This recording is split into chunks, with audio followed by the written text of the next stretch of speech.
রাতে সড়কে ছুটছে বিলাসবহুল স্লিপার বাস, কিন্তু এই আরামের আড়ালে লুকিয়ে আছে ভিন্ন এক সত্য।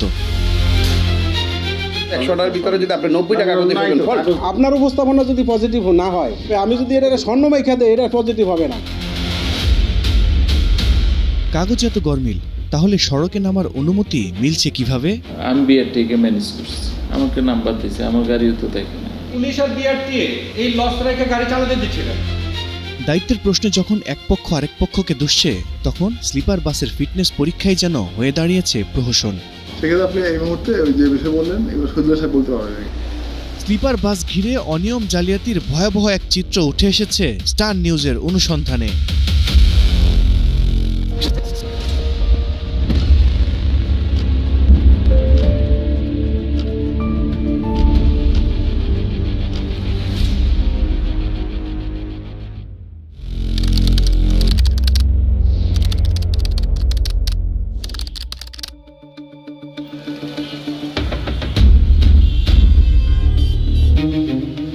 রাজধানী ঢাকা।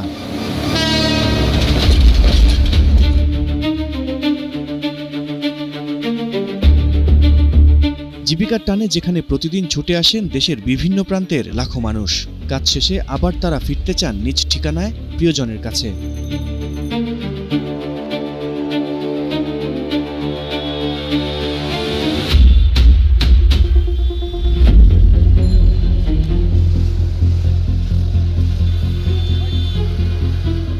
ঘরে ফেরার এই দীর্ঘ পথে একটু আরামের আশ্রয় খোঁজেন যাত্রীরা, আর সেই চাহিদা থেকেই গড়ে উঠেছে স্লিপার কোচের বিশাল বাজার, বিশেষ করে ঢাকা কক্সবাজার রুটে।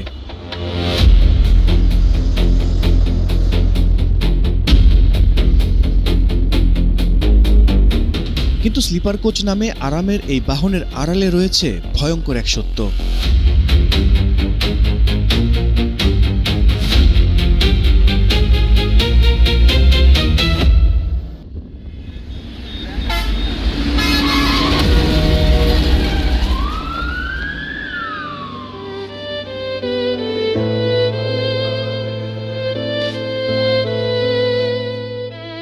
আগস্ট শুক্রবার সকাল 7টা, ঢাকা সিলেট মহাসড়কের ওসমানীনগরে মুখোমুখি সংঘর্ষে দুই বাস, একটি ইউনিক পরিবহনের, আরেকটি বেঙ্গল পরিবহনের স্লিপার কোচ। এ ঘটনায় মারা যান 3 বছরের শিশু সহ 9 যাত্রী। হঠাৎ করে একটা বিকট শব্দ হয়, কি বলবো, বাসা নাই ভাই, বলতে পারবো না। এটি প্রথম নয়। 2025 সালের 19 সেপ্টেম্বর সেন্ট মার্টিন পরিবহনের একটি স্লিপার বাসে দুর্ঘটনার শিকার হন বাহাউদ্দিন আল ইমরান। বাসের যে সিটগুলো বড় বড় সিটগুলো মাথার উপর ঝুলতেছে, ওইটা দেখে আরও বেশি ঘাবড়ে গেছি যে আসলে কি মাথার উপর পড়বে নাকি। ইঞ্জিনের কাভারের যে নিচে যে কাভার থাকে, সে কাভারে পার্টিশন উঠে গেছে, ইঞ্জিন দেখা যাচ্ছে। আবার অনেকে বলতেছে গাড়ি ব্লাস্ট হবে। চলতি বছর জানুয়ারিতে স্লিপার বাস দুর্ঘটনায় প্রাণ হারানো সাবিতনের ছোট্ট মেয়েটি এখনও তার মায়ের অপেক্ষায়। ড্রাইভারের কারণতে অ্যাক্সিডেন্টটা হয়েছে, অবহেলা করে চালাইছে, ডাইনে বামে এভাবে পিছনের গাড়ি দিকে সুযোগ দেয় নাই। উনি ট্রাকটাকে এমনভাবে মারছে বলার মতো না, পুরো গাড়ি তছনছে গিয়ে। একটি দুটি নয়, সড়কে একের পর এক দুর্ঘটনার পর প্রশ্ন আসে, আরামের প্রতিশ্রুতি দেয়া এই স্লিপার কোচগুলো আসলেই কতটা নিরাপদ? প্রত্যেকটা চেসিসের একটা ভারসাম্য আছে, এই ভারসাম্য নিয়েই তাকে সড়কে চলতে হবে। সড়কে যখন চলে দেখবেন সে অনেকটা পেন্ডুলামের মতন দোল খাচ্ছে, তার মানে এটা প্রতিনিয়ত ঝুঁকির মধ্যে চলছে এবং দুর্ঘটনা কিন্তু ঘটছে। অথচ আইনে স্পষ্ট বলা আছে, মোটরযানে অবকাঠামোগত পরিবর্তন বা মডিফিকেশনের ফলে যদি বাহনটির শ্রেণী পরিবর্তন হয়, সেক্ষেত্রে নতুন করে রেজিস্ট্রেশন করতে হবে। বাস্তবে কি তাই ঘটছে?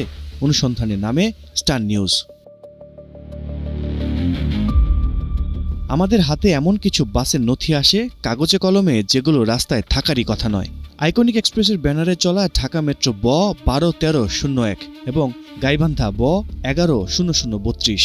বাস্তবে এগুলো সড়কে চলছে কিনা জানতে চাই আমরা।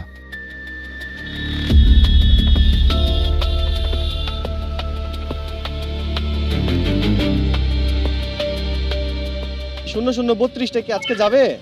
হ্যাঁ 0032 আজকে যাবে, আরামবাগ থেকে ছাড়বে 8:30টায়। সময় রাত 8:30। সোর্সের দেয়া তথ্য ধরে রাজধানীর আরামবাগে স্টার নিউজ।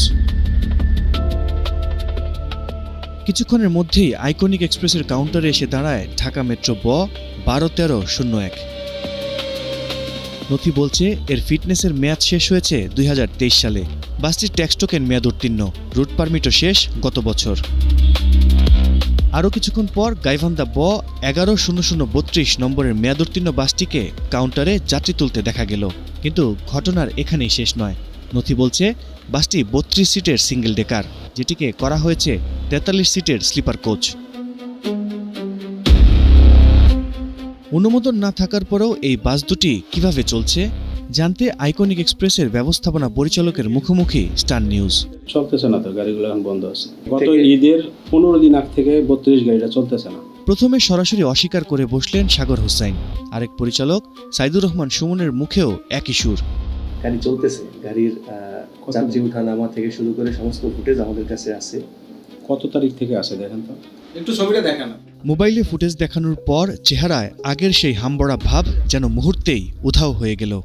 নেগেটিভ নিউজ করেন না, আপনি যদি নিউজ করতে হয় পজিটিভ কোনো প্রশ্ন নিয়ে নিউজ করুন। আপনি পজিটিভলি বলেন, আমি যে প্রশ্নটা করলাম ওই জিনিস নিয়ে তো পজিটিভ আসবে না, ওই জিনিস নিয়ে বলছে আপনি পজিটিভ উপস্থাপন, আপনার উপস্থাপনা যদি পজিটিভ না হয়, আমি যতভাবে আমি যদি এটা স্বর্ণমাইখা দেয় এটা পজিটিভ হবে না।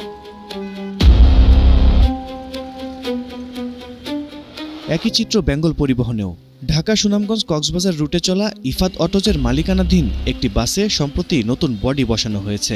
এটির ফিটনেস ও ট্যাক্স টোকেনের মেয়াদ শেষ হয়েছে গত জুনে। রুট পারমিটের কোনো তথ্যই নথিতে নেই। এমন বেশ কয়েকটি গাড়ি আছে এই পরিবহনের ব্যানারে। ইফাত অটোজের ঠিকানায় আছে, এটাও আপনার সিঙ্গেল চেসিস।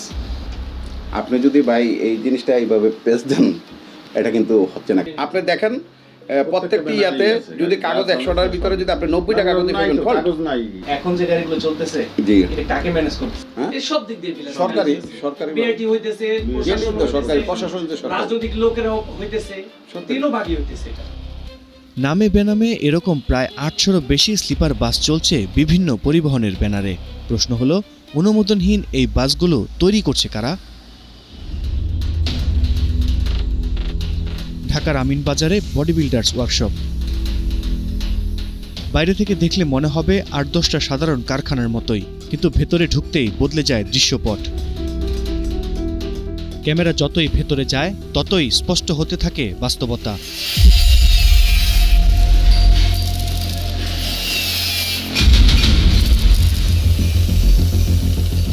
এখানে তৈরি হচ্ছে বিলাসবহুল স্লিপার কোচ। এই বিলাসবহুল বডির নিচে লুকিয়ে আছে চমকে ওঠার মতো এক সত্য। যে চেসিসের উপর গড়ে উঠছে এই দোতলা স্লিপার কোচের কাঠামো, সেটি আসলে তৈরি হয়েছিল সাধারণ চেয়ার কোচের জন্য। অর্থাৎ একতলা বাসের চেসিসকে কারখানায় জোর করেই রূপ দেয়া হচ্ছে ডাবল ডেকার স্লিপার বাসে। ধরেন আমি একটা চেসিস নিয়ে আইলাম, ওটার মধ্যে আপনি ডাবল ডেকার করে দিবেন, কত কন্ট্রাক্ট খরচ? পুরো কমপ্লিট স্লিপার হইলে 36 লাখ। 36 লাখ। নিয়ম নীতির তোয়াক্কা না করে স্রেফ টাকার বিনিময়ে বদলে দেয়া হচ্ছে একটি গাড়ির কাঠামো। আর শুধু এই ওয়ার্কশপই নয়, আমিনবাজার সহ রাজধানী জুড়ে ছড়িয়ে আছে এমন অসংখ্য কারখানা যেখানে অবাধে তৈরি হচ্ছে স্লিপার বাস।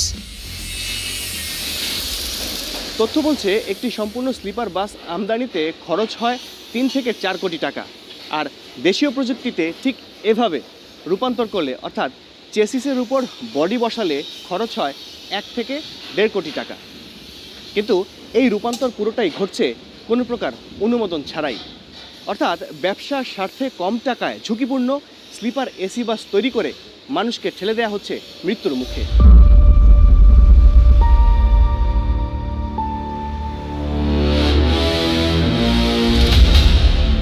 মহাসড়কে চলা স্লিপার কোচ নিয়ে কাজ করতে গিয়ে কিছু প্রশ্ন বারবার আমাদের সামনে এসেছে। বাহনটির এত বড় কাঠামোগত পরিবর্তন কি একজন বাস মালিকের একার পক্ষে সম্ভব? আর অনুমোদনই বা মেলে কিভাবে?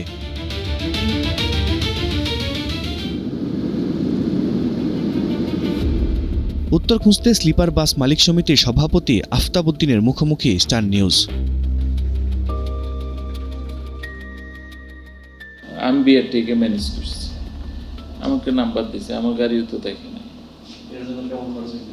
না, আমার তখন রেগুলার আমাকে করাই দিছে, ইফাত করাই দিছে। আমদানিকারক, তার মানে বাস মালিকের সাথে আরও একটি পক্ষ পাওয়া গেল। আফতাবউদ্দিনের দাবি, স্লিপার বাস রেজিস্ট্রেশনের এই প্রক্রিয়ায় আমদানিকারক, মালিক দুই পক্ষই লাভবান হয়েছে।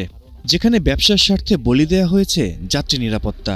এই জাল কতদূর বিস্তৃত সেটাও বের করতে চাই আমরা।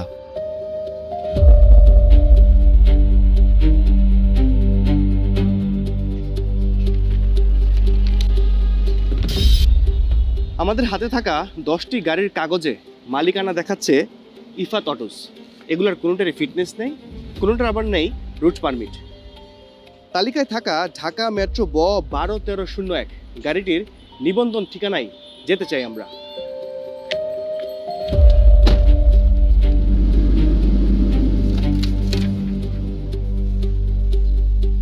বিআরটির নথিতে থাকা ইফাত অটোজের ঠিকানায় স্টার নিউজ, কিন্তু এই ভবনে প্রতিষ্ঠানটির কোনো অফিস নেই। অফিস তাদের ছিল না, ভাড়াটিয়া থাকে। এর আগে তাদের ইফাতেরই একটা লোক ভাড়া থাকতো না। যে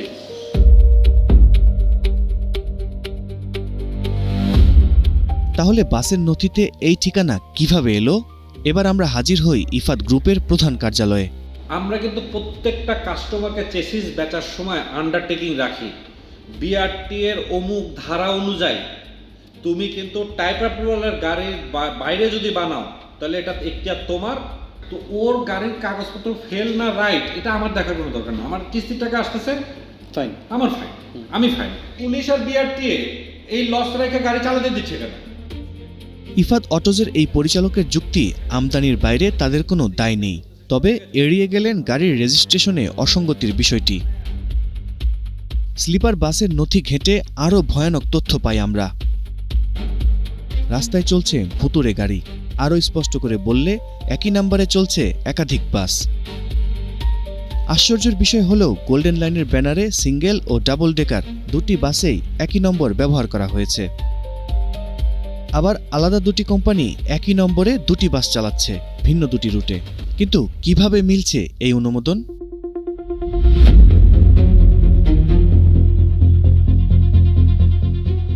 আমরা সিদ্ধান্ত নেই সিস্টেমের ভেতর ঢোকার। পরিচয় গোপন রেখে হাজির হই মিরপুর বিআরটিএতে। অপেক্ষা করতে থাকি আগে থেকে যোগাযোগ করা একজন দালালের জন্য। নামটা কি বললেন? যে ইন্সপেক্টর, বাসের ইন্সপেক্টর কি নাম বললেন? ফয়েজ আহমেদ। আমি সরাসরি গেলে কি উনি ফাইল নেবে, কাজ করবে আমার?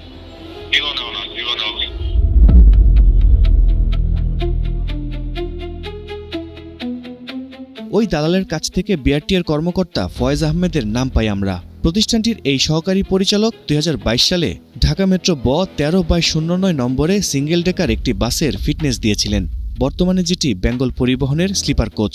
কাঠামোয় পরিবর্তন নিয়ে এখনও কিভাবে চলছে বাসটি, প্রশ্ন ছিল তার কাছে।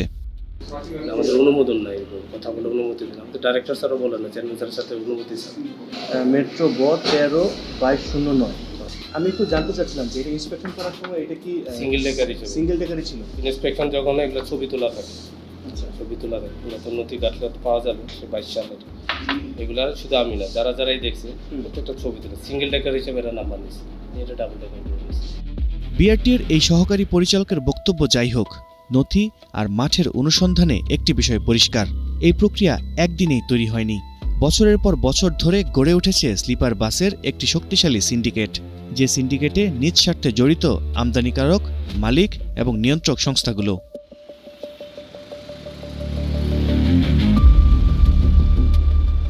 স্লিপার বাস সিন্ডিকেটের বড় একটা অংশ এখনও বাকি, কারণ এসব স্লিপার বাস রাস্তায় চলতে হলে অসংখ্য টোল প্লাজা, পুলিশের নজরদারি আর চেকপোস্ট পার হতে হয়। কিন্তু প্রশ্ন হচ্ছে, এত সব ত্রুটি থাকার পরেও এ ব্যবসা টিকে থাকে কিভাবে?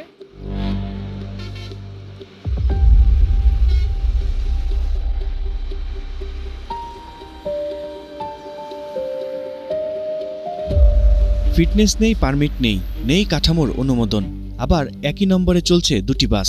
স্লিপার কোচ সিন্ডিকেটের নানা স্তর উঠে এসেছে স্টার নিউজের অনুসন্ধানে, এবং এই অনিয়মের বিষয়টি গড়িয়েছে আদালত পর্যন্ত। আমি আমি যখন এই রিটটা দায়ের করি তখনই সড়কে এই বাহনের বৈধতার প্রশ্নে 2025 সালে উচ্চ আদালতে রিট করেছিলেন আইনজীবী হুজ্জাতুল ইসলাম খান। রুল ইস্যু হওয়ার পরে বিআরটিএ মামলায় হাজির হয়েছে এবং তারা এফিডেভিট অপোজিশন দিয়ে সুস্পষ্টভাবে জানিয়েছে তারা কোনো স্লিপার বাস চলাচলের অনুমতি দেয়নি এবং যে স্লিপার বাসগুলো বর্তমানে বাংলাদেশের রাস্তায় চলাচল করছে সবগুলো অবৈধভাবে চলাচল করছে। জবাবে বিআরটিএ আরও জানায়, বর্তমানে সড়কে চলমান স্লিপার বাসের বেশিরভাগই সিঙ্গেল ডেকার হিসেবে আমদানি করা চেসিসের উপর তৈরি। এগুলোর আলাদা অনুমোদনের কোনো প্রমাণও নেই। বিআরটিএরও কিন্তু একটা দায়িত্ব আছে, সে অনুমতি নিল সিঙ্গেল ডেক হিসাবে, সেখানে ডবল ডেক তৈরি করে ফেললো কিনা, দ্বৈত আকৃতির একটা বাস তৈরি করে ফেলছে এবং সড়কে কিন্তু এটা অতি সহজেই কিন্তু আসলে চিহ্নিত করা যায়। এটা তো আসলে প্রশাসনের নাকের ডগায় চলছে। তো কিভাবে চলছে এটা আসলে একেবারেই সুস্পষ্ট যে ম্যানেজ করেই চলছে। দিনের পর দিন পুলিশের নাকের ডগায় চলছে এসব মানহীন স্লিপার বাস। কিন্তু কি ব্যবস্থা নিচ্ছে পুলিশ? আমরা হাজির হয়েছিলাম হাইওয়ে পুলিশের সদর দফতরে। ক্যামেরায় কথা বলতে রাজি হননি সংস্থাটির প্রধান অতিরিক্ত আইজিপি ফারুক আহমেদ।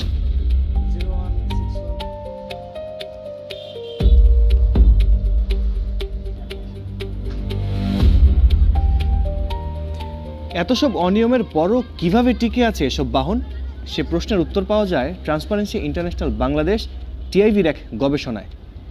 সংস্থাটির 2024 সালে প্রকাশিত এক প্রতিবেদন বলছে, বিআরটিএ সংশ্লিষ্ট ঘুষ, ট্রাফিক এবং হাইওয়ে পুলিশকে দেয়া অবৈধ অর্থসহ সড়ক পরিবহন খাতে চাঁদাবাজির পরিমাণ বছরে 1000 কোটি টাকারও বেশি।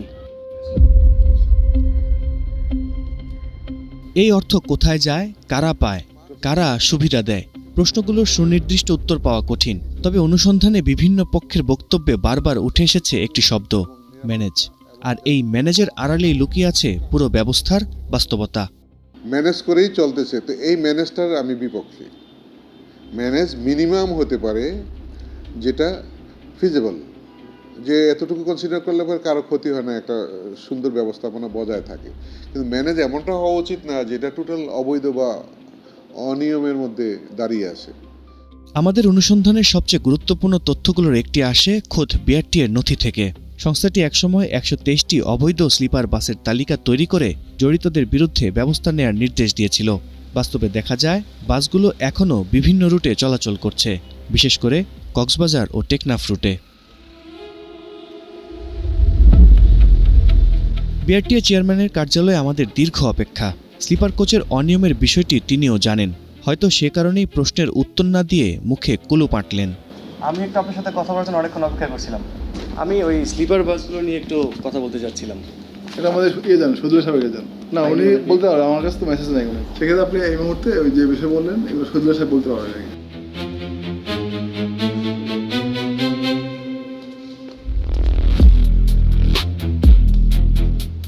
ইঞ্জিনিয়ারিং শাখার পরিচালক মোহাম্মদ শহীদুল্লাহ সাক্ষাৎ পাওয়ার চেষ্টা করি আমরা, কিন্তু তিনি দেখা দেননি, সাড়া দেননি মুঠোফোনেও।